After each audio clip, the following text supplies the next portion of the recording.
The Galactic Council's translation chamber had never been so crowded. Representatives from 47 species packed the observation deck, their various appendages, tentacles, and sensory organs all focused on the crystalline display below.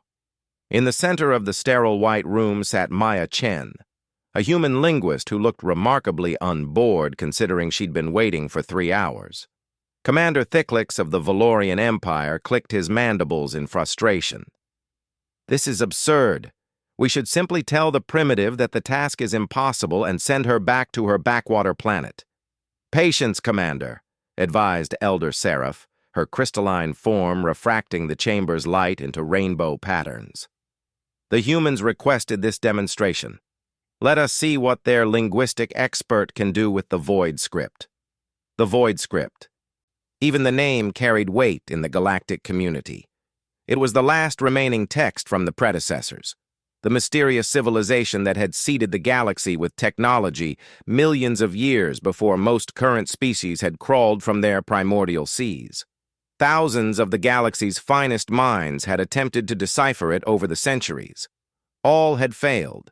The script didn't just resist translation, it actively defied it. Quantum analysis revealed the symbols shifted based on the observer. Neural interface attempts had driven 3 renowned scholars to madness.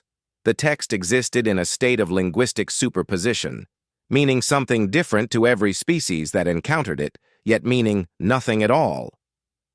Dr. Even 9, a cerebrite scholar whose brain mass filled an entire tank, had spent 200 years on a single page before declaring it mathematically impossible to decode.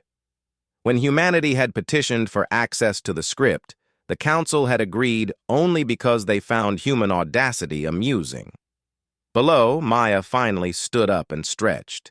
She was young by human standards, maybe 30 cycles, with dark hair pulled back in a practical ponytail and the kind of relaxed posture that suggested either ignorance or confidence.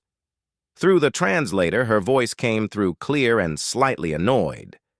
"So, are you going to show me this impossible language, or did you bring me 17 light years just to sit in an empty room?"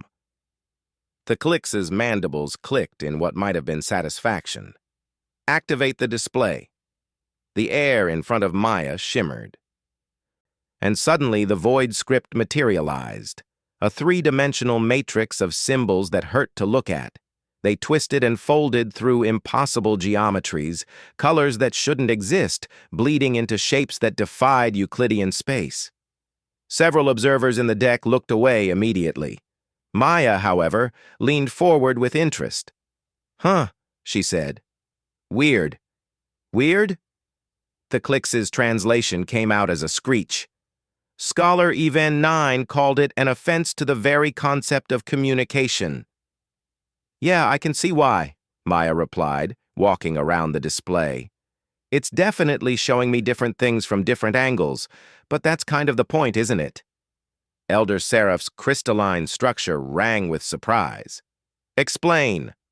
Maya pulled out a small datapad, primitive by galactic standards, and began making notes. "Okay, so here's the thing. You've all been trying to translate this like it's a language, right? Like there's a one-to-one correspondence between symbols and meaning. That is the definition of language," stated Professor Quill, a Mantarian linguistic theorist. "Sure, for most languages," Maya agreed. "But this isn't most languages. This is... How do I explain this? You know how humans have this thing called poetry?" Confused silence from the observation deck. "Right, probably not a universal concept. Okay, different approach." Maya manipulated her datapad, and a human text appeared next to the void script. "Look at this sentence. I never said she stole my money. In human English, depending on which word you emphasize, that sentence has 7 completely different meanings." "That seems inefficient," Thicklix noted. "Oh, it absolutely is," Maya laughed. "Human languages are gloriously inefficient. We have words that mean their own opposites. We have sentences where the literal meaning is the opposite of the intended meaning. Sarcasm, we call it. We have references and context and subtext layers so deep that half the time we don't even know what we mean. She turned back to the void script. This isn't a language designed for clarity. It's designed for density. Every symbol contains multiple meanings that collapse into specific interpretations based on the observer's perspective, knowledge, and intent. It's not a bug. It's a feature. Impossible, declared Dr. Even 9 through the communication system. Such a system would be chaos. No information could be reliably transmitted. Not if you're human, Maya said, grinning now.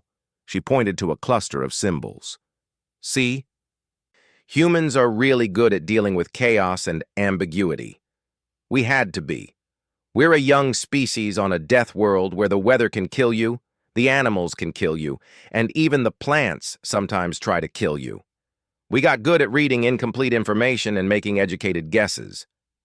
She began typing rapidly on her datapad. Plus, we're pattern recognition machines.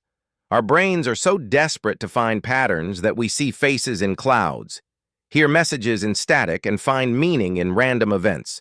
Usually that's a flaw. But here, the observation deck had gone completely silent. Here, it's exactly what you need. The void script isn't impossible. It's just designed for a species that doesn't mind contradiction, embraces ambiguity, and is arrogant enough to think they can find meaning in meaninglessness. Maya looked up at the observation deck with a wry smile. It's designed for humans. We just didn't exist yet when it was written. She tapped her datapad one final time, and text began flowing across the display, actual readable translations in Galactic Standard. The first section is basically a primer on quantum ethics, Maya said casually, scrolling through her notes.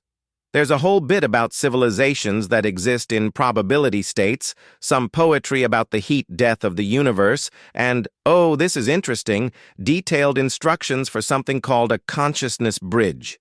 No idea what that does, but the recipe's pretty clear once you account for the metaphorical language.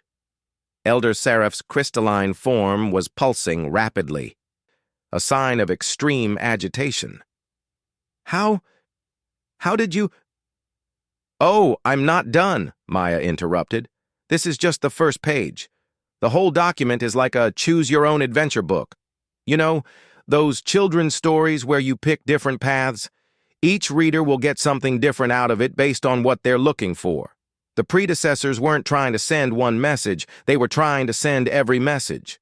She looked around at the stunned assembly. They were trying to communicate with the entire galaxy at once, across time, to species that didn't even exist yet. So they made a text that could mean anything and everything, and trusted that whoever found it would have the creativity and audacity to read their own truth into it. Maya picked up her datapad and headed toward the exit. Anyway, I'll have the full translation to you by Thursday. Well, my full translation— I'm sure it'll be different from whatever interpretation the next human gives you. That's kind of the point. She paused at the door. Oh, and Commander Thicklix? You might want to look at Section 7.